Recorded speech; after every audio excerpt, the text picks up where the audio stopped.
Assalamualaikum warahmatullahi wabarakatuh. Izinkan saya menyampaikan aksi nyata diseminasi budaya positif modul 1.4 SDN Doni dan Kalijambe.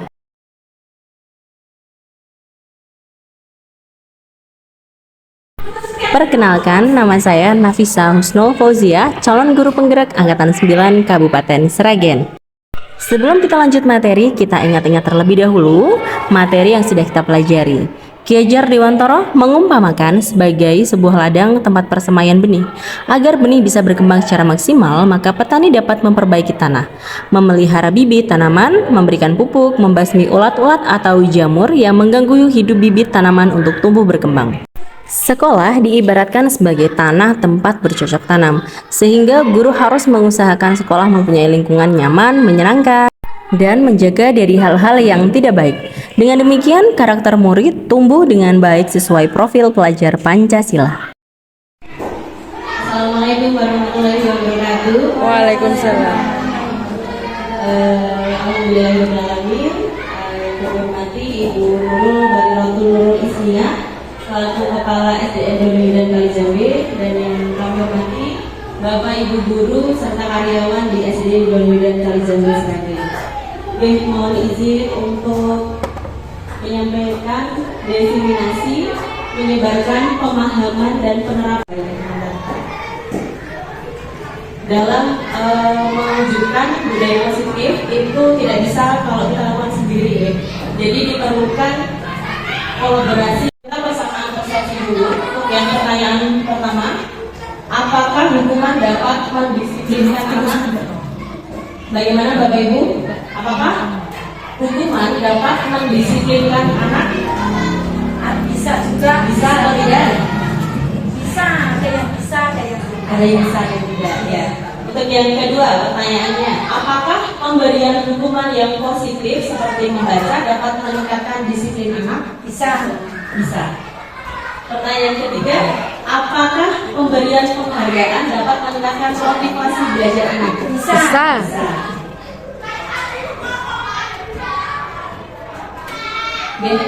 Konsep inti budaya positif itu yaitu pertama perubahan paradigma belajar, yang kedua disiplin positif, yang ketiga memotivasi perilaku manusia, yang keempat kebutuhan dasar manusia, yang kelima posisi kontrol restitusi, yang keenam keyakinan kelas, dan yang ketujuh segitiga restitusi.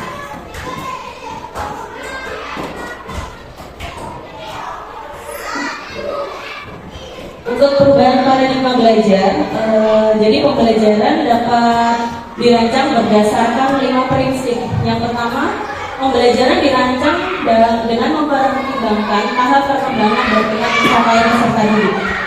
Yang kedua, pembelajaran dirancang dan dilaksanakan untuk membangun kapasitas menjadi benar secara terus-menerus.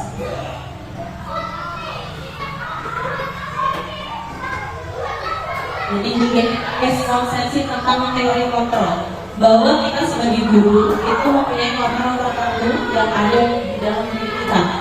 Jadi ini ilusi guru mengontrol murid, bahwa semua penguatan positif, efektif dan bermanfaat. Kita yang mendorong peserta didik untuk maju sesuai dengan kodrat anak tersebut. Ilusi bahwa kritik dan membuat rasa bersalah mampu menguatkan karakter. Jadi pernah nih Bapak Ibu pasti pernah ketika anak bersalah, kita memberikan proses kontrol merasa bersalah. Nah, begini sepertinya kamu tidak kasihan dengan ibu misalnya begitu. Jadi itu yang proses kontrol yang membuat rasa bersalah. Ilusi selanjutnya bahwa orang dewasa berhak memaksa. Dalam konteks ini memaksa dalam hal positif ya.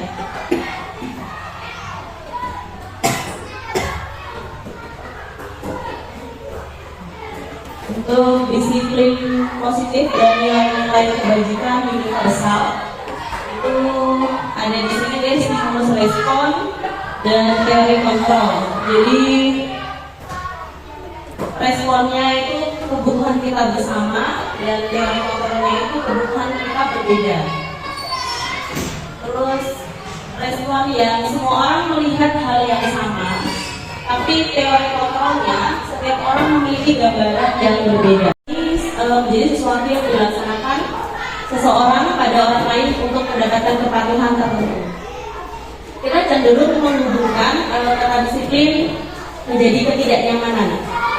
Jadi Ki Hajar Dewantara menyatakan bahwa mencapai kemerdekaan atau dalam konteks pendidikan kita saat itu menciptakan murid yang merdeka, syarat utamanya itu harus mempunyai disiplin yang kuat.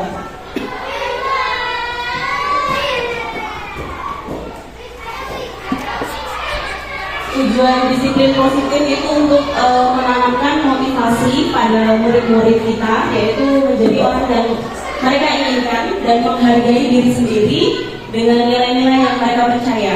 Ketika murid-murid memiliki motivasi tersebut, mereka tidak telah memiliki motivasi intrinsik yang berdampak jangka panjang, motivasi yang tidak akan terpengaruh pada adanya hukuman atau hadiah. Jadi sudah melekat pada dalam dirinya sendiri.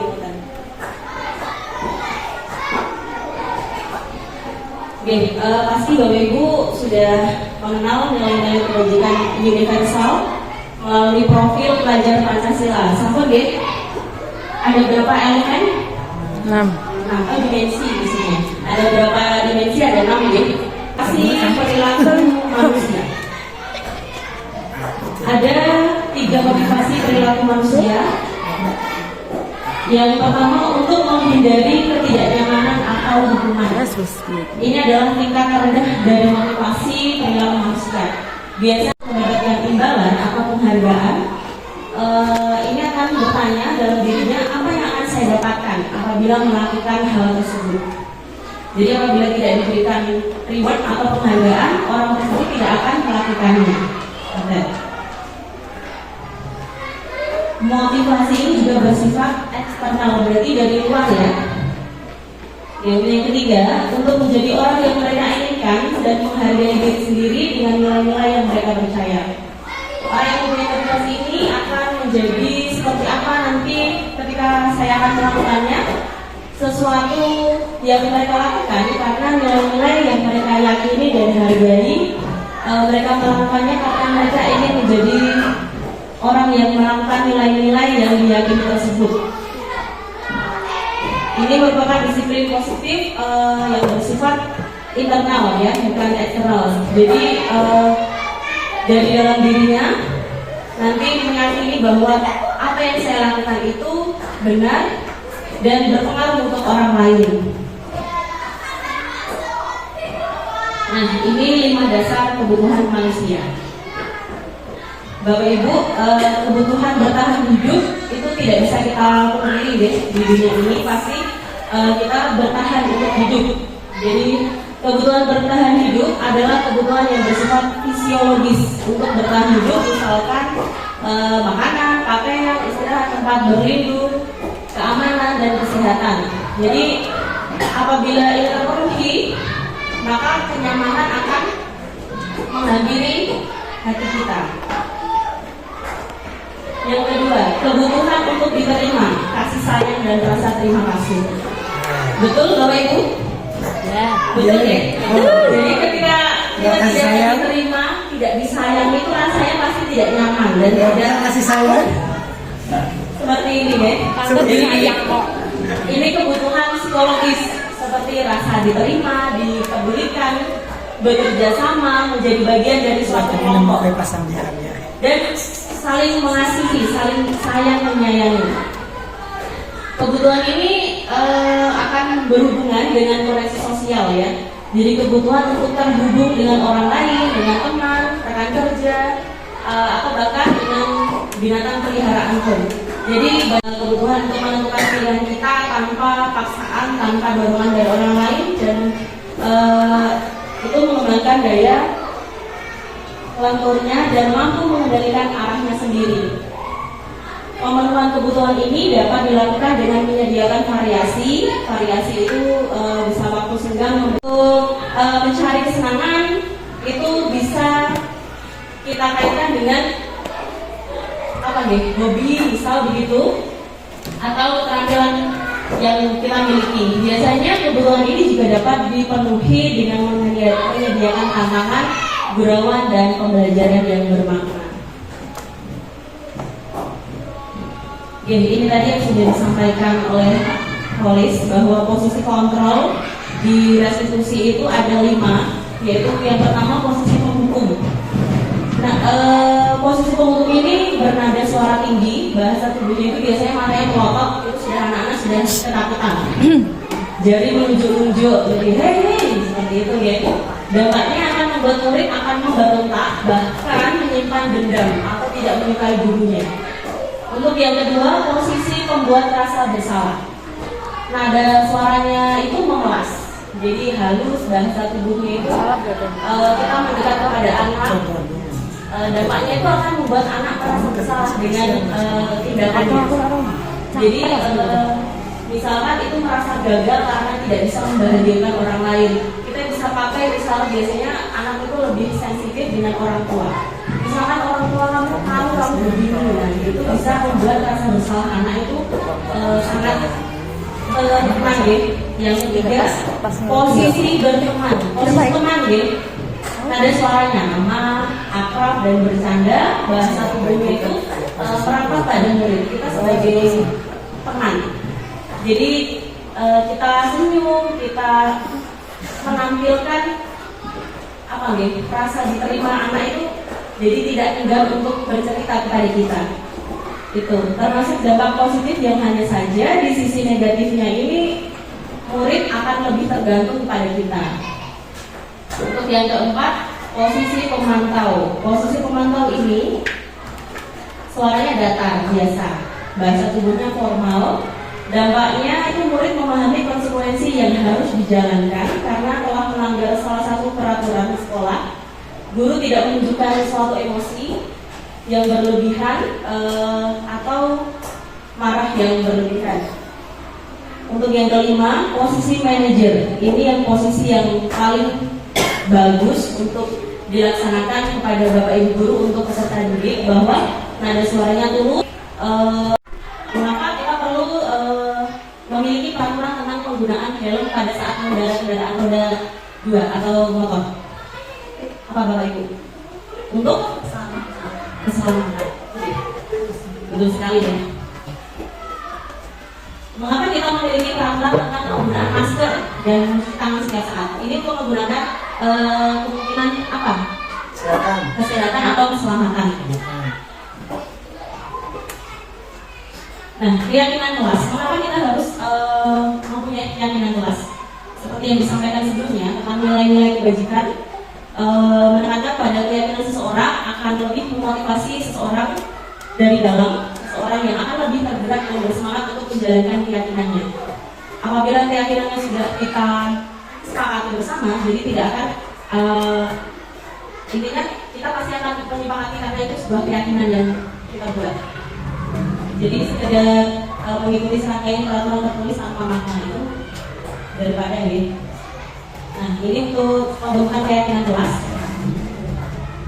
Ini Bapak Ibu guru di kelas sudah melaksanakan keyakinan kelas kepada peserta didik. Nanti bisa dituliskan di sini peraturan kelas ini kayak kesepakatan seperti itu bisa dituliskan di sini.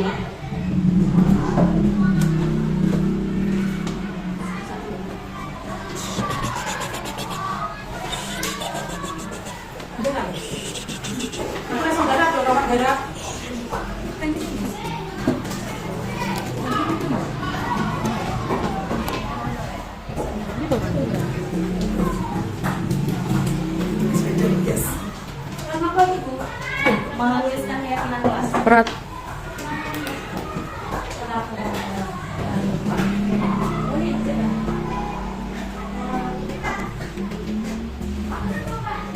Jadi keyakinan kelas ini suatu tulisan yang bermakna positif untuk meyakinkan peserta didik melakukan hal yang diinginkan. Jadi misalkan bisa belajar, berdoa sebelum belajar dan pulang. Ya,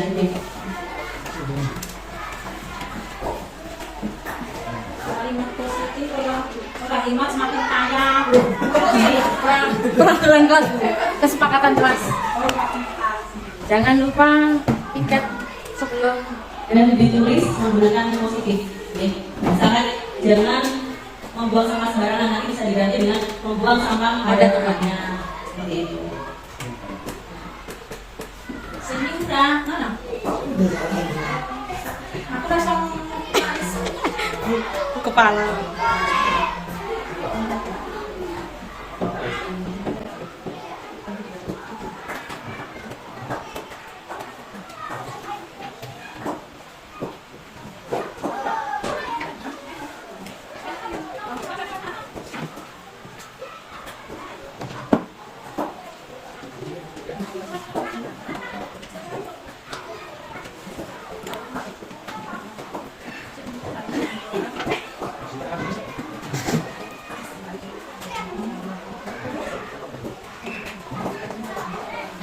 ucapkan salam ketika bertemu teman.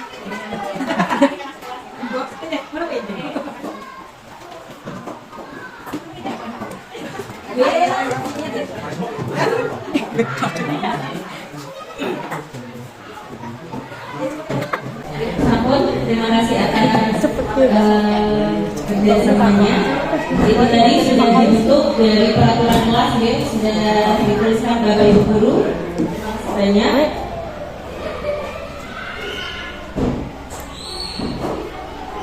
Oke, ini lanjut untuk hukuman dan penghargaan. Hukuman, konsekuensi, dan restitusi. Restitusi adalah proses menciptakan kondisi bagi murid untuk memperbaiki kesalahan sehingga mereka bisa kembali pada kelompok mereka dengan karakter yang lebih kuat atau karakter yang lebih baik lagi.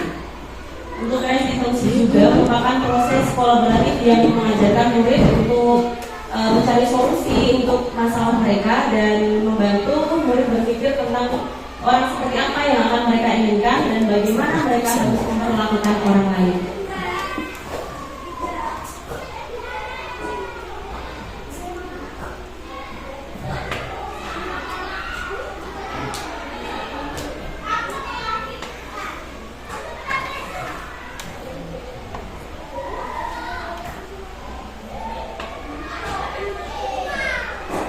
Untuk penghargaan itu tidak efektif, hanya jika ada melakukan hal ini maka Anda akan mendapatkan penghargaan yang diinginkan.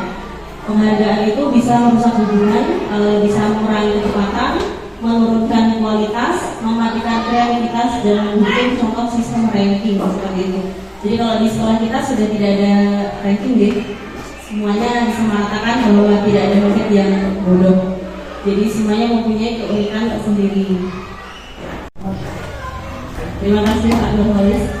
Untuk contoh keyakinan kelas tadi sudah dipaparkan Bapak Ibu guru, ya. Jadi kamu selalu bersikap positif, senantiasa menjadi diri yang terbaik, percaya dan menghormati orang lain serta barang miliknya, berkomitmen terhadap setiap tugas, senantiasa membantu. Ini contoh, oke. Ketika seorang murid melakukan sesuatu perbuatan yang bertentangan dengan nilai-nilai kewajiban atau melanggar peraturan, hal itu sebenarnya tidak dikarenakan mereka gagal memenuhi kebutuhan dasar mereka. Tadi sudah dijelaskan ada 5 kebutuhan dasar, ya. Jadi karena tidak terpenuhi, jadi mereka melanggar peraturan tersebut. Nah, untuk restitusi itu sebuah pendekatan untuk menciptakan disiplin positif. Proses menciptakan kondisi bagi murid. Nah, lampu mati. Jadi kita menawarkan, bukan memberikan paksaan, menuntun untuk melihat ke dalam diri peserta didik untuk mencari kebutuhan dasar yang mereka inginkan. Restitusi diri adalah cara yang paling baik untuk fokus pada karakter, bukan tindakan, bukan untuk fokus pada peserta didik, tapi fokus kepada solusi. Kita sebagai guru yang memberikan solusi, menawarkan solusi. Restitusi mengembalikan murid yang berbuat salah menjadi orang yang lebih baik lagi. Gak kelihatan.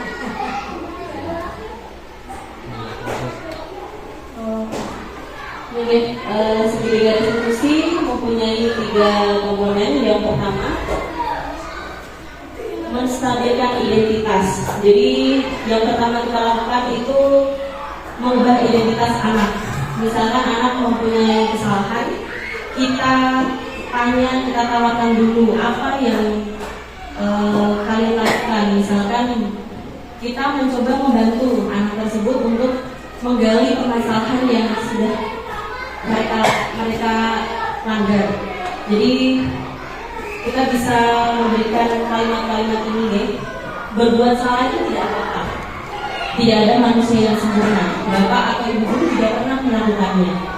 Jadi kita bisa menyelesaikan masalah ini bersama. Bapak ibu tidak tertarik mencari siapa yang salah, tapi ingin mencari kita solusi kita bareng-bareng. Apa sebenarnya yang terjadi apa? Karena ketika anak diperlakukan seperti itu, insya Allah pasti anak tersebut tidak akan merasa dipaksa. Jadi akan dengan senang menceritakan atau memaparkan masalahnya. Yang kedua, validasi tindakan yang salah. Jadi setiap tindakan yang dilakukan itu mempunyai tujuan, yaitu memenuhi kebutuhan dasar.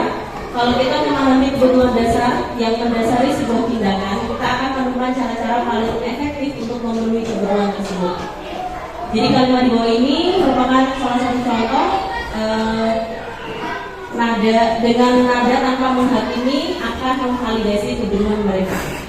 Jadi padahal kamu bisa melakukan yang lebih buruk dari ini, ya. Kamu pasti punya alasan melakukan hal itu. Kamu patut bangga pada diri kamu karena kamu telah melindungi sesuatu yang penting buat kamu. Kamu boleh mempertahankan sikap itu, tapi kamu harus menambahkan sikap yang baru. Jadi kita memberikan pertanyaan kalimat seperti ini. Nah, yang terakhir, menanyakan keyakinan. Ini teori kontrol menyatakan bahwa pada dasarnya termotivasi secara internal. Ketika kita sukses setelah mencapai langkah 1 dan 2 yang telah kita baca tadi, bahwa anak akan siap untuk dihubungkan dengan nilai-nilai yang dia percaya. Jadi kita menghubungkan keyakinan anak dengan keyakinan kelas atau keyakinan yang sudah dibentuk Bapak Ibu. Jadi apa yang kita percaya sebagai keyakinan kelas yang sudah kita buat? Jadi misalkan ada anak yang membuang sampah sembarangan, keyakinan kelas apa yang telah kami langgar? Misal nanti anak bisa menyebutkan, saya tadi membuang sampah sembarangan dulu. Itu kan sudah memberikan keyakinan kelas bahwa melanggar peraturan membuang sampah sembarangan. Terus apa nilai-nilai umum yang telah kita sepakati? Kita sepakati bersama keyakinan kelas tadi, deh. Terus kamu menjadi orang yang seperti apa? Kehidupan seperti apa yang kamu inginkan nantinya?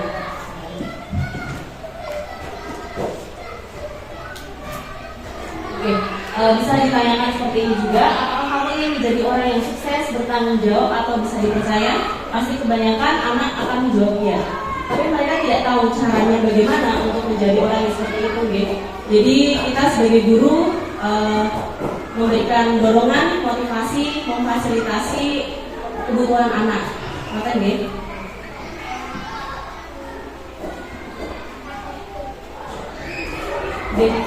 Mungkin itu saja yang bisa saya sampaikan. Mohon maaf apabila ada kata-kata yang menyinggung Bapak Ibu. Di sini saya juga tidak istilahnya tidak yang paling benar, tapi sama-sama belajar karena saya juga masih memerlukan pembelajaran. Jadi mohon dimaklumi ya Bapak Ibu. Untuk yang terakhir, silakan Bapak Ibu untuk menuliskan kalimat positif yang sudah Ibu dan Bapak ketahui. Misalkan kalimat positif tadi di peraturan kelas sudah ditulis, ya. Bisa kalimat positif untuk di keyakinan kelas selanjutnya, Bapak bisa dituliskan.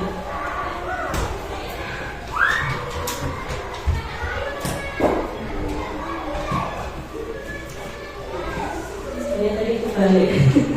Soalnya keyakinan kelas tadi yang negatif, terus kalimat positifnya juga menjadi positif.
Ini adalah kalimat positif yang sudah Bapak Ibu tuliskan.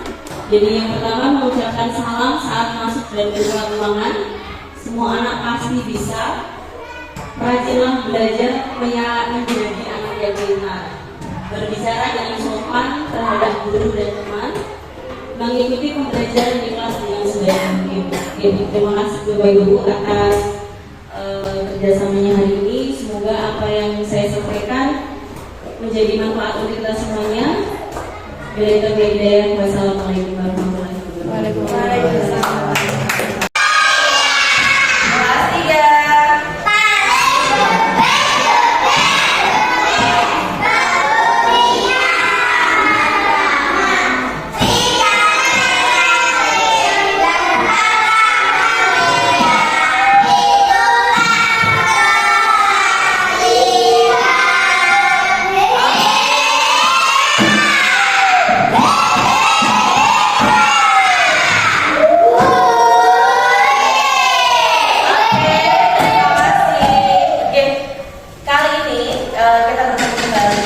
Sebelum kita mulai pembelajaran, kita membuat keyakinan kelas dulu. Apa?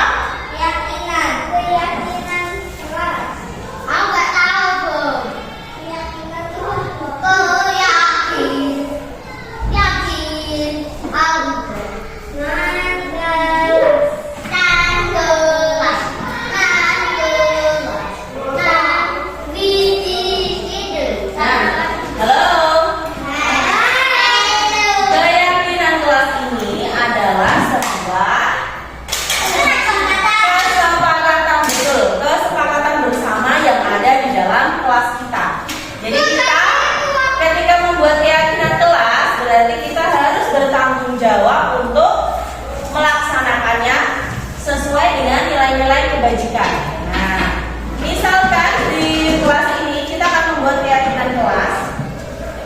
Hal-hal apa yang harus kita lakukan di dalam kelas dan hal-hal yang tidak boleh dilakukan. Jadi nanti silakan kalian tulis di stick 50 ya.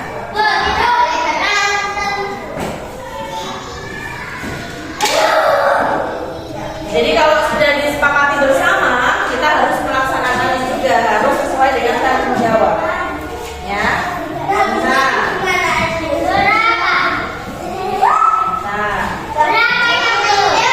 Tulis yang besar tulisannya. Nanti Ibu tempelkan di kelas kita.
Ya, boleh. Ya, iya. Boleh. Satu aja. Iya, satu aja. Tulis. Ya, tulis. Cici. Aku kasih smile boleh? Udah dibacakan. Ini si Cinta juga. Kita buat di sini. Boleh.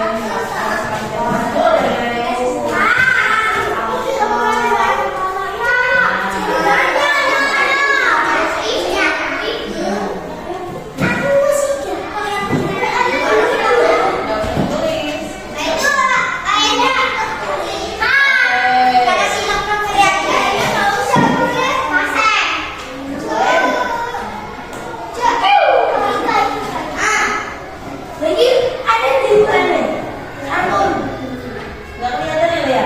Kayak ini aja.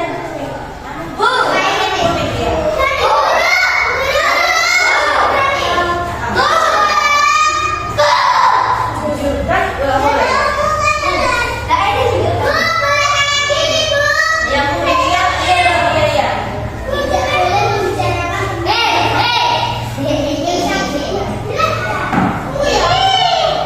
Ya, yang sudah kembali ke tempatnya ya. Yang sudah di apa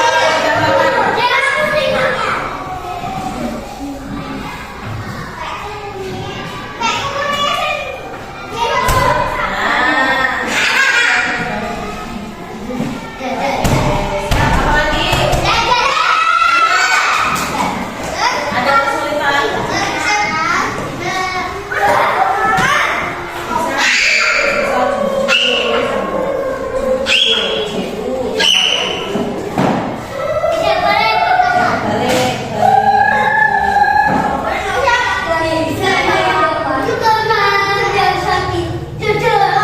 Ya, udah ya, yang sudah nanti apa?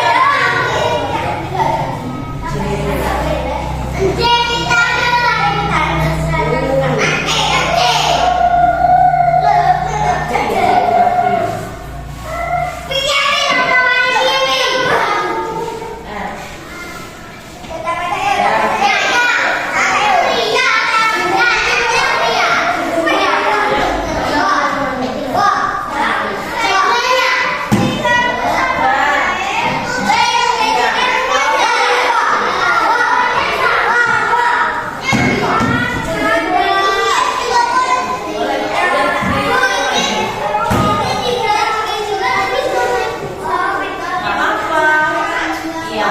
Ayo. Sudah ya?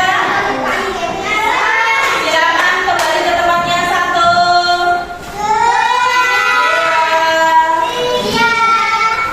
Tiga. Ya. Boleh kembali ke tempatnya. Sekarang Ibu bacakan dulu. Nah, siap kita di kelas. Halo. Kita baca bersama ya. 1, 2, 3. Oke, yang pertama adalah menjaga bicara. Betul. Artinya kita sepakat untuk menjaga bicara agar tidak apa anak laki-laki biasanya apa? Ngomong saru. Berarti kita harus menjaga bicara. Ini disepakati nggak? Ya, sepakat? Oke, kalau sepakat beri centang. Yang kedua, menjaga sopan santun. Sepakat? Oke, kita harus menjaga sopan santun. Bisa dari ucapan, bisa dari tingkah laku kepada siapapun ya. Terus, mengerjakan piket kelas. Betul ya, sepakat ya. Berarti anak-anak semuanya harus mengerjakan piket sesuai dengan jadwalnya. Oke.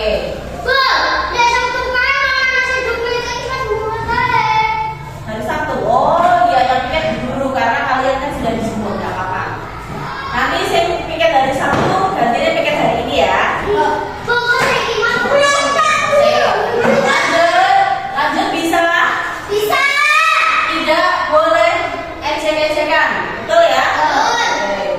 Ini tidak boleh, ini kita sepakat ya. Menjaga ucapan melaksanakan piket. Sama ya dengan ini ya, sama berarti. Tidak boleh berteman. Ya. Sepakat? Sepakat. Oke, sepakat ya Mas Arda? Ya. Takut. Perhatikan dulu. Tidak boleh pukul-pukulan, sama dengan sepakat ya, tidak boleh. Sepakat? Sepakat. Tidak boleh membicarakan teman yang sakit. Ini maksudnya mungkin tidak boleh direnengi, betul nggak? Tak boleh mengikuti. Tidak boleh. Ya. Ini dia. Jujur atau hormat pada guru. Cocok ya? Harus jujur. Hormat kepada guru. Ini juga sama, tidak boleh ejekan. Ini juga jujur ya, sama. Jujur itu yang paling penting karena kejujuran itu merupakan apa? Perilaku yang baik dan kunci anak-anak itu suksesnya kok.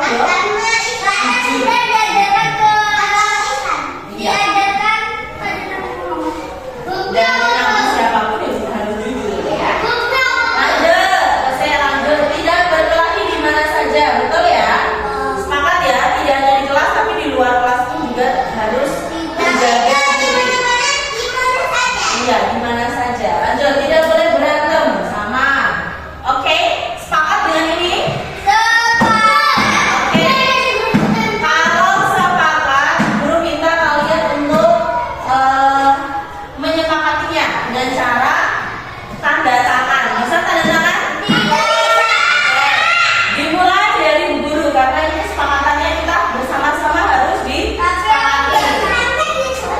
Ini ya tanda tangan guru.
Saya senang sekali membuat keyakinan kelas bersama-sama. Saya sangat senang membuat keyakinan kelas sama Bu Guru. Terima kasih Bu Guru, saya sedang membuat keyakinan kelas bersama. Pelaksanaan diseminasi atau penyebaran pemahaman kepada rekan guru yang dilakukan pada hari atau tanggal Selasa 24 Oktober 2023 bertempat di SDN Donoyudan Kalijambe, Kabupaten Sragen. Terdapat 12 guru yang mengikuti kegiatan diseminasi tersebut. Perasaan saya setelah melakukan aksi nyata ini, saya menjadi sangat bersemangat dalam melakukan perubahan ke arah yang lebih baik lagi, terutama konsep-konsep inti budaya positif di SDN Donuyudan Kalijambe. Setelah melakukan diseminasi di sekolah, rencana perbaikan yang akan saya perbaiki adalah selalu melakukan evaluasi secara berkala. Yang kedua, terus meningkatkan koordinasi dengan semua pihak di lingkungan sekolah. Yang ketiga, terus meminimalisir kekurangan-kekurangan yang ada. Yang keempat, terus meningkatkan ilmu pengetahuan yang berkaitan dengan budaya positif. Yang terakhir, selalu menganalisis kebermanfaat hasil diseminasi tersebut terhadap murid dan lingkungan belajar. Demikian penyampaian materi dari saya. Terima kasih sudah menonton. Semoga video ini bermanfaat ya. Wassalamualaikum warahmatullahi wabarakatuh.